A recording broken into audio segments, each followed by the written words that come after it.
It is time for episode 2 of my writing diaries. I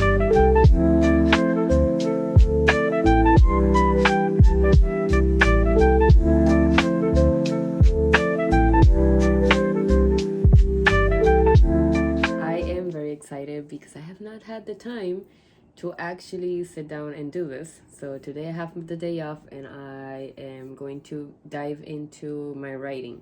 So I've been working on the Leap Writing book that I mentioned, I think, in a couple other videos. I got it from the library, so it's still here with me. I've been renewing the loan so that I can continue using it. Last time, I don't think I recorded the first couple pages that I worked on for this book, but basically it's a bunch of exercises.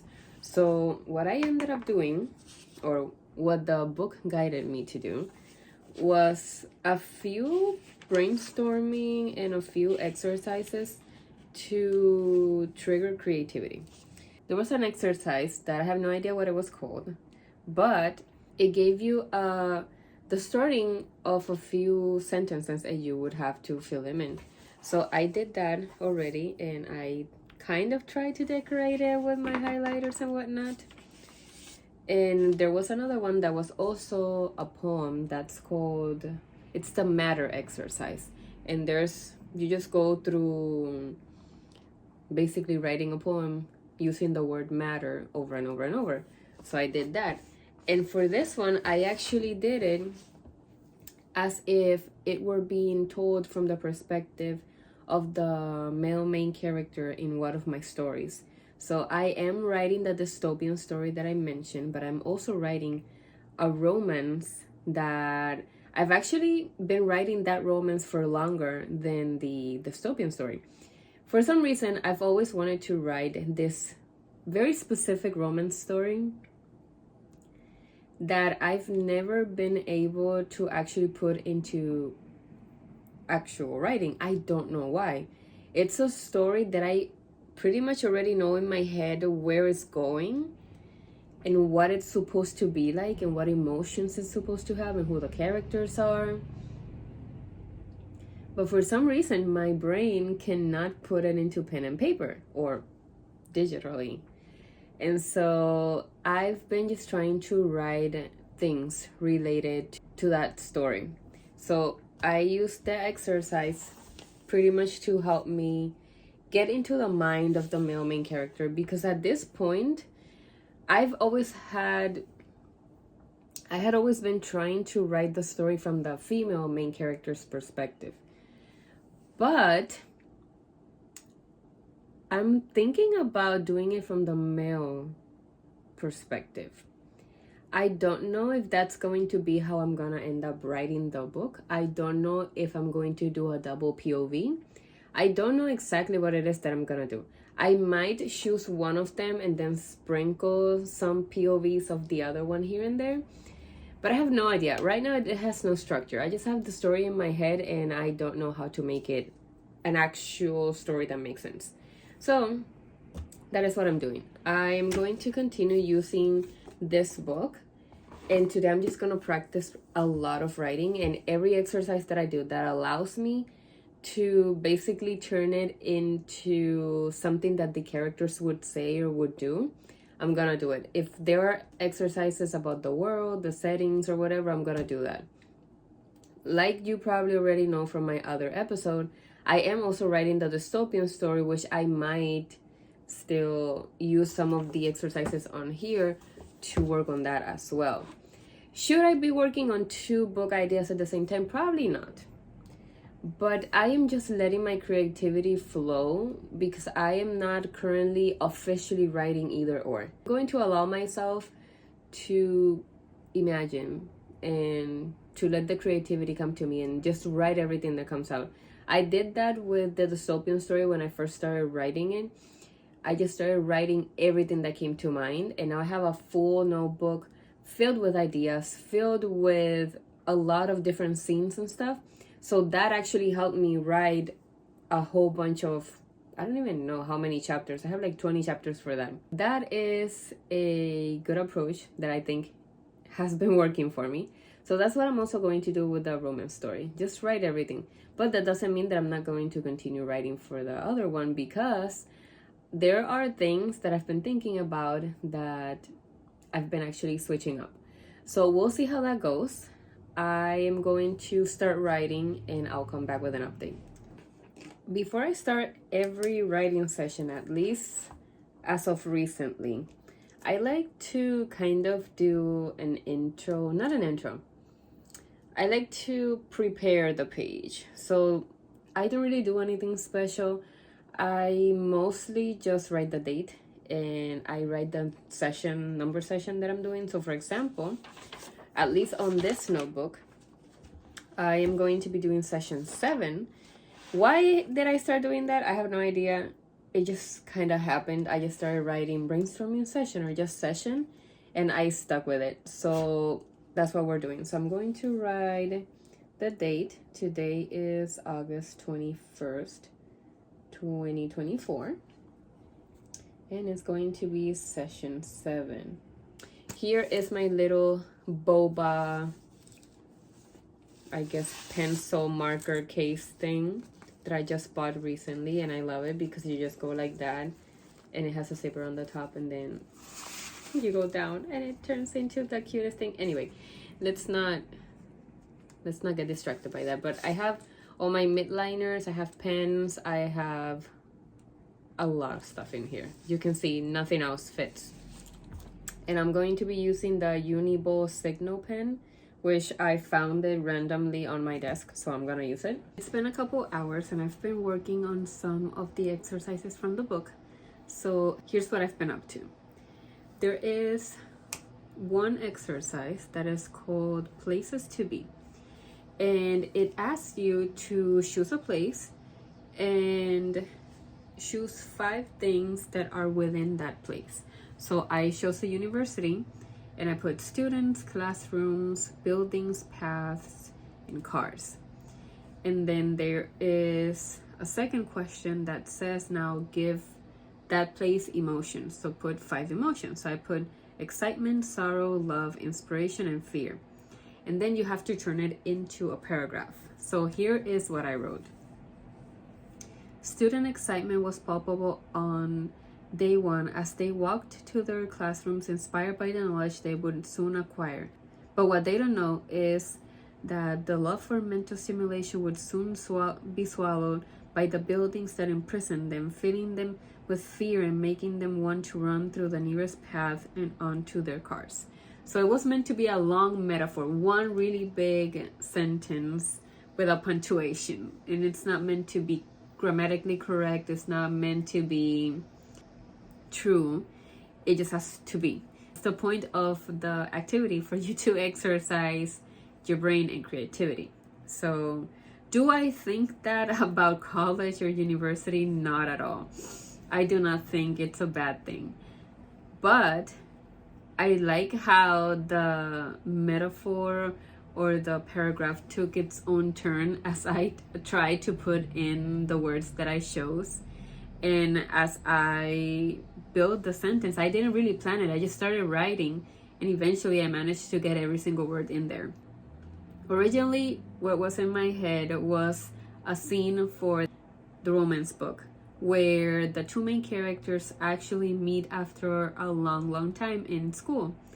And the reason why I put love and I put also sorrow was precisely because them meeting would end up in a combination of emotions. However, when I started writing, and based on the example that's on the book, it turned into students not being happy in the university.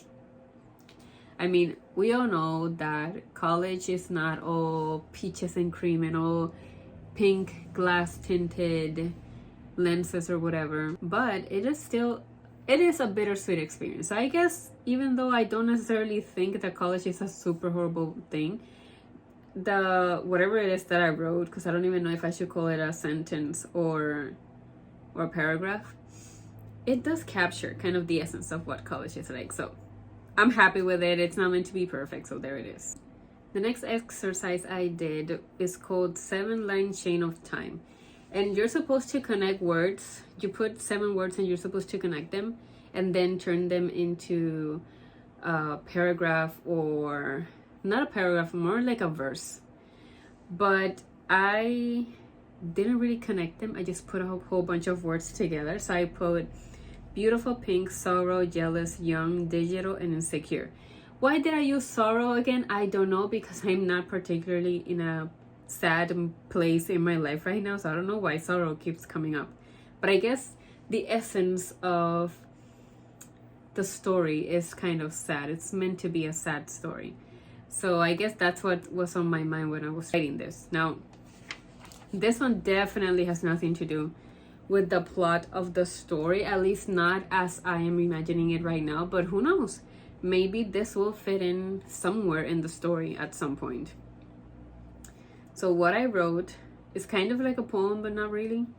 It says, beautiful soul, why are you insecure, filled with sorrow and jealous thoughts? You are far too young to live like this. Don't let the digital world destroy your smile so pink. This next exercise actually gives a glance into the story. We are, as I mentioned before, looking at the story from the male main character's point of view. And, you know, to give you some context, this man is in love. This man gets his heart broken. And he is very much of a planner and a person that likes, I guess, to surprise the person that he loves, right? So this poem, called the Persona poem, is him talking about the next step that he was prepared to take with his significant other, the female main character, but that he didn't have a chance to. Now, may this be a little bit of a spoiler to the story? Yes. This kind of tells you what's going to happen to their love, but I think that when I actually end up writing it, this might actually be part of the beginning of the story, or maybe part of the prologue.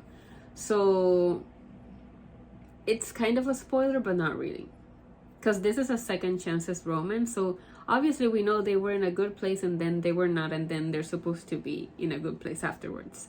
So this poem is him, like I said, ready to take a step with her, but she doesn't give him the chance. So here it goes. I had a ring with which I would promise to love her always till the end of time. I had a dream to call her my wife, but in her head I wasn't enough. She doesn't know, I never told her. Time slipped away before I could say my part. She took flight, leaving me behind, taking with her my ability to love. That one I actually do feel proud of, and I might include it in the story if it becomes relevant. If it becomes something that matches his personality, I might make this poem as something that he wrote at some point. But I don't know what the scenes or the actual plot is gonna look like. I don't know what's gonna be happening, or where his creative stuff is going to be, because this male main character is definitely not the artsy creative one. So it might be weird if he writes a poem, but then again, it might be kind of a juxtaposition. It might be something for him to explore, something different, or a way for him to create, because in this relationship she is the creative one. She is the one that does more artistic stuff, and he's more of a outdoorsy type of person. The last exercise that I've been working on is called Fragments and Fireworks, and basically it's meant to be a scene that is not perfect. It's meant to not have an ending. It's meant to be incomplete. It's meant to be kind of messy and mundane. I sort of made it into, well, accidentally made it into an important point in the story, but not really. It is not when they meet, but it is when he sees her for the first time. Will this be the way that it happens in the story? Probably not, because my male main characters have a lot of background. They have a lot of history. So this scene doesn't really make sense for them to meet for the first time. It does make sense for it to be the way that they reconnect. Or maybe it just doesn't make sense at all. Who knows?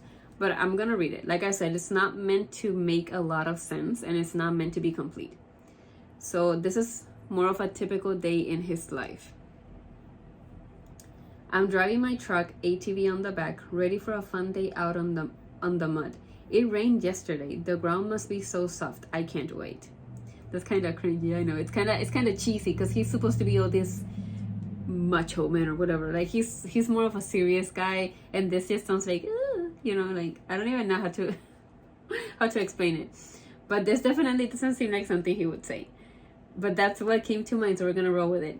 Okay, so the rest says, I stopped for gas, grabbed some snacks, a couple Gatorades, maybe some Doritos. I'm pumping gas when I look to the side and see her. She's wearing blue jeans, Converse, and a t-shirt. Hair as long as Rapunzel but as dark as night. She doesn't even look my way. I just goes inside. I finish pumping and drive away. I guess that part sounds better. It's more of a nothing really happened but something happened type of vibe. Like, I saw her, she didn't see me, but I'm not even gonna engage. I'm just gonna get out of here. We don't know what happens later, and we don't know if he actually makes it to wherever it is that he's going to do off-roading or whatever. So that's where that ended up. And so that's what I have so far. Those are the exercises that I've done as of 4 p.m. today.